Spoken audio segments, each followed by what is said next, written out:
Men tajriba quyonchasiman. Men otam ham, onam ham, singlim ham, bolalarim ham, xullas, hammasi tajriba quyonchasi bo'lishgan. Ular hammasi o'lib ketishgan. Meni ham qismatim shu. Biz shu uchun dunyoga kelganmiz.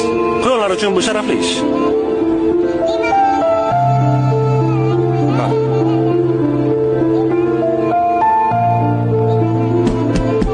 Haya. İşim boshlandi.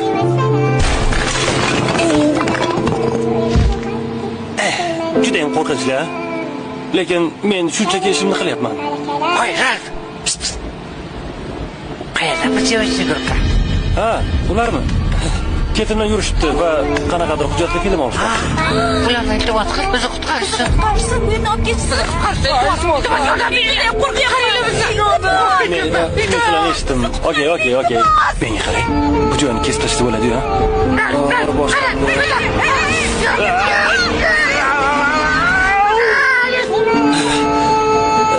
Nima demoqchi edim?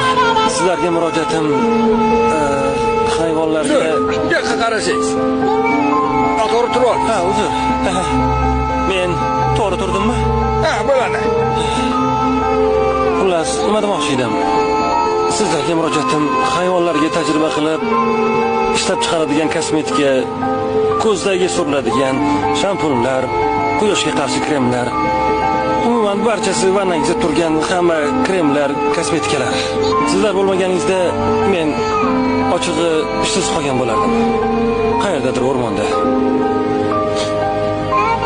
Oddiy quyondek.